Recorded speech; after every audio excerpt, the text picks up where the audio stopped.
del 3%.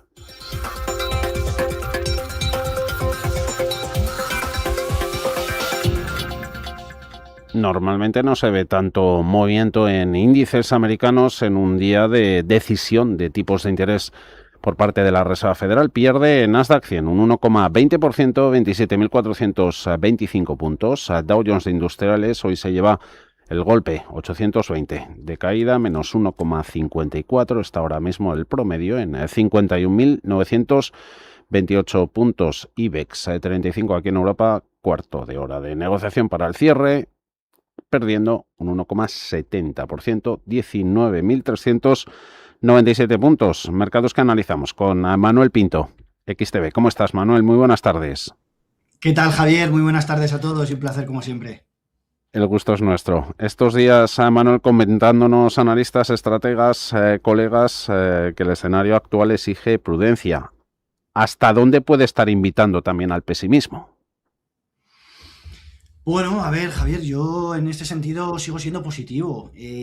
Lo venimos hablando desde principio de año, mantenemos ese sentimiento optimista en los índices en general.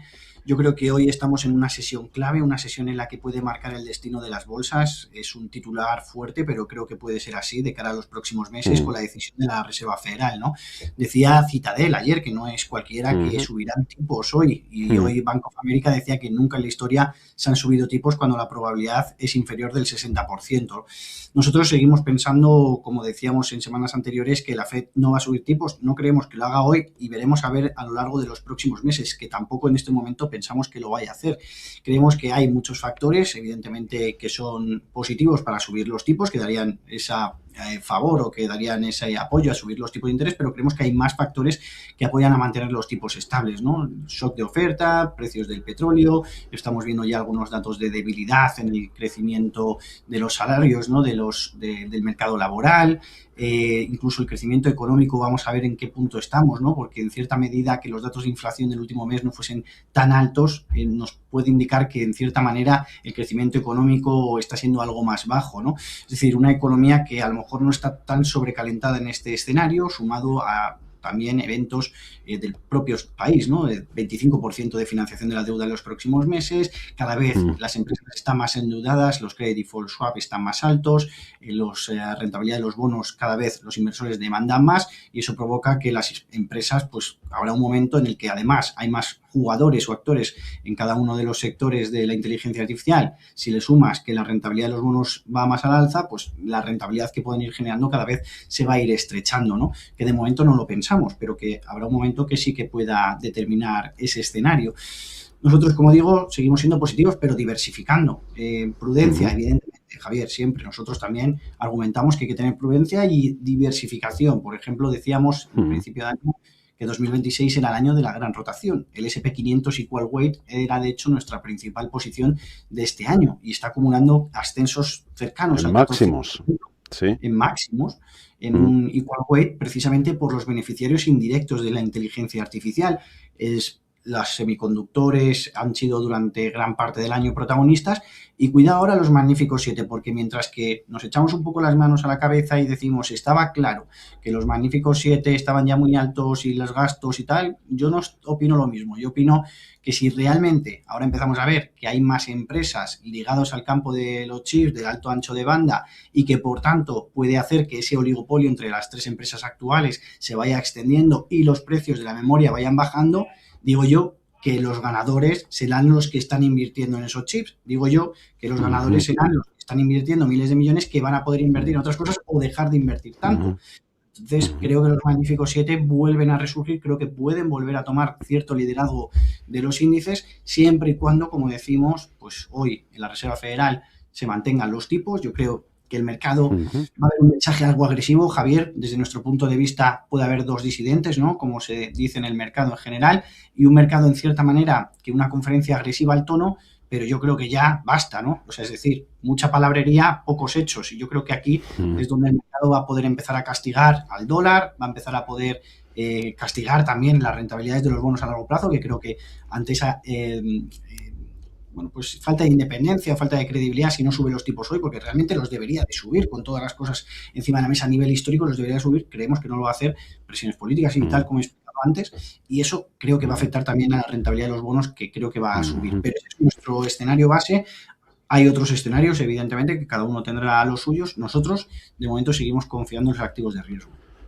Mucho frente abierto y resultados al cierre de Microsoft, Meta, componentes de esos Mac 7, Apple por ahí. Jolín, ¿cómo está la empresa de la manzana? Ahí, como comentas, ese sector sigue condicionado por las dudas sobre la capacidad de las compañías para mantener elevados márgenes. Pero ahí está el protagonismo de la FED. Por cierto, que hoy además mencionabas tema deuda. Hoy el Tesoro continúa en ese intenso calendario de financiación. Hoy aspira a ello, más de 72.000 millones de dólares en letras a 4 meses y 30.000 millones en floating rate notes a 2 años. Veo en la agenda. Mercados, tenemos en deuda subida del 10 años, 4,63% en Forex, mercado de divisas. Poquita volatilidad de momento, es a favor de billete verde, se aprecia un 0,07, el cruce en 1,1379. Y por aquí en Europa, y en concreto en Bolsa Nacional, con grandes protagonistas, hoy seleccionamos a dos, Manuel. En el lado de las pérdidas tenemos a CaixaBank, 7%, 12,27 €. ¿Qué hay de malo en resultados o lo que haya comentado para que sufra esa caída, la acción del banco?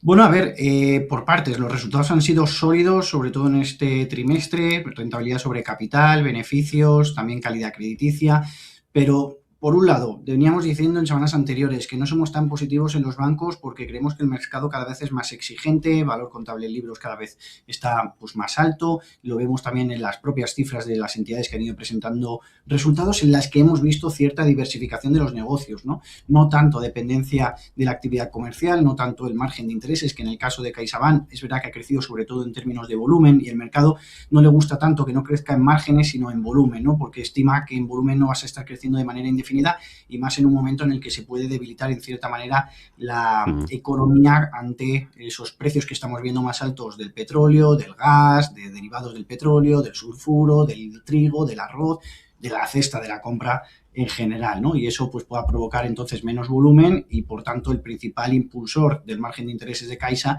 que se vea lastrado. Por otra parte, pues todo lo que veíamos en las comisiones y recursos fuera de balance de entidades, sobre todo como Bankinter, que nos parecieron estratosféricos realmente los resultados de Bankinter en la situación actual, más ligado pues esa parte de inversión, de trading que ya veíamos en las empresas americanas que habían despuntado ante la volatilidad de las bolsas, de los mercados, de las materias primas, esa picos de Donald Trump también, ¿no? Provocando fuertes oscilaciones, y que en el caso de CaixaBank hemos echado en cierta manera de menos, pero aún así, como digo, los resultados han sido sólidos, y como han sido sólidos, pues el mercado también esperaba que las previsiones, ya que va mejor de lo que se estimaba, se hubiesen aumentado de cara a lo que faltaba de año, y eso, que no lo han realizado, que se han quedado un poquito más estables, da en cierta manera una sensación de cuidado, que algo no nos están diciendo, algo están viendo. Pues pueda ser por esos volúmenes, pueda ser a lo mejor en tema hipotecario, ¿no? Y ahora decías, ¿no? Antes de entrar, el Euribor otra vez dando una mala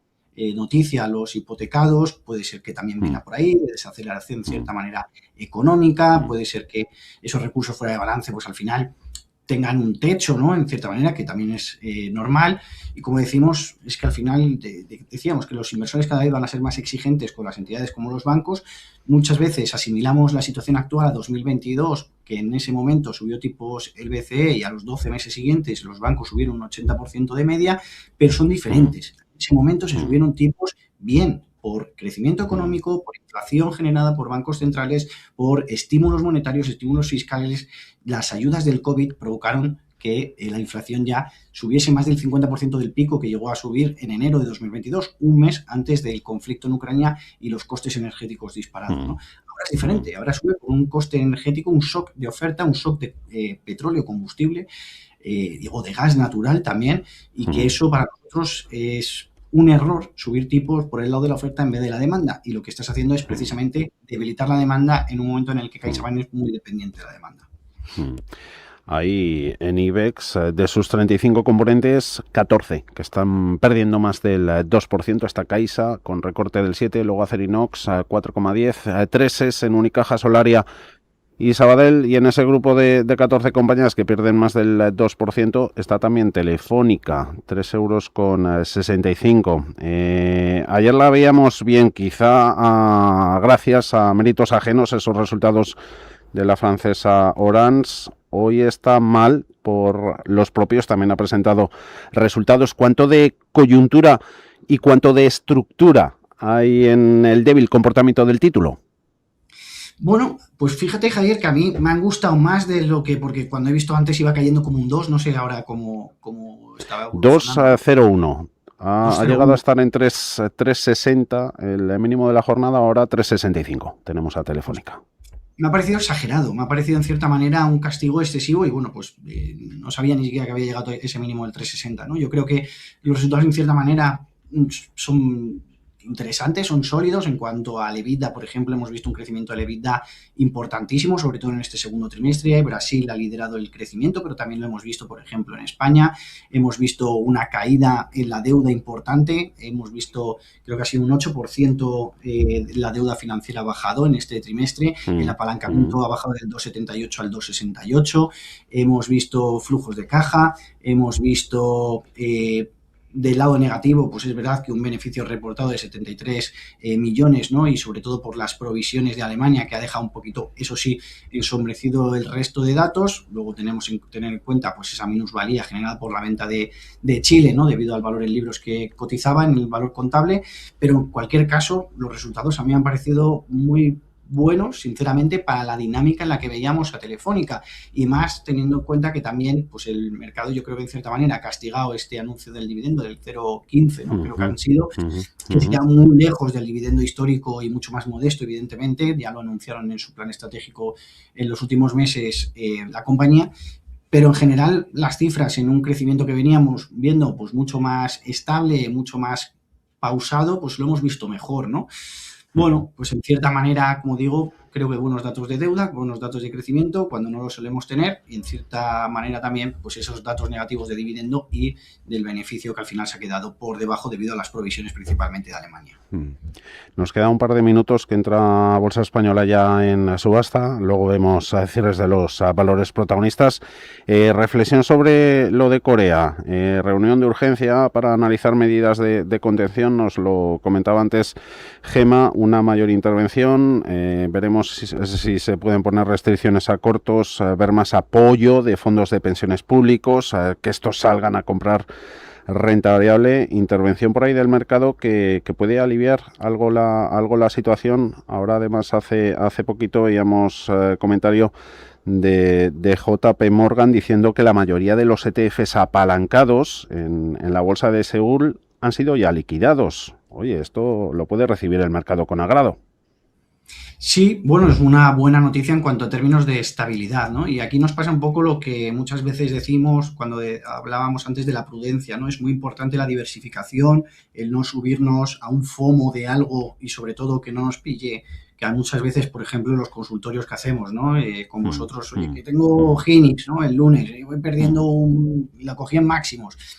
Pues sobre todo, no pasa nada, oye, pues si es un valor, pues lo hemos analizado, hemos considerado que por diferentes motivos va a subir.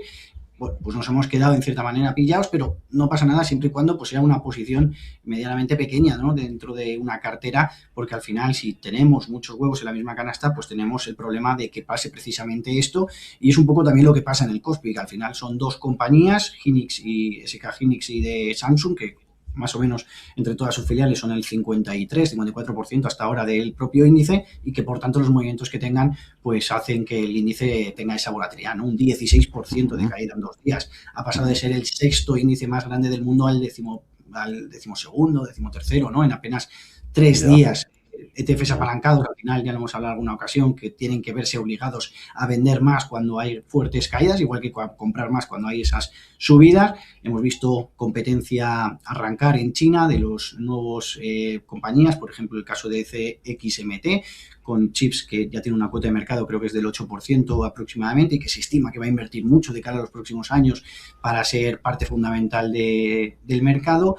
Y bueno, pues en general resultados hoy también de Hynix que han dejado un poco ensombrecido, ¿no?, en los últimos meses, con datos sobre todo en ventas y en beneficio operativo por debajo de las estimaciones.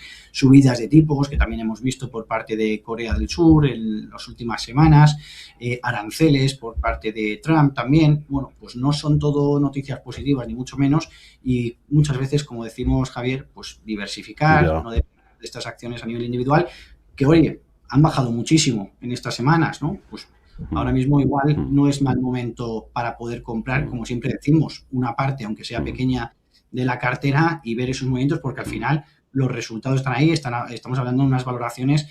Veía en Hynix un per forward de los próximos 12 meses de 4,6.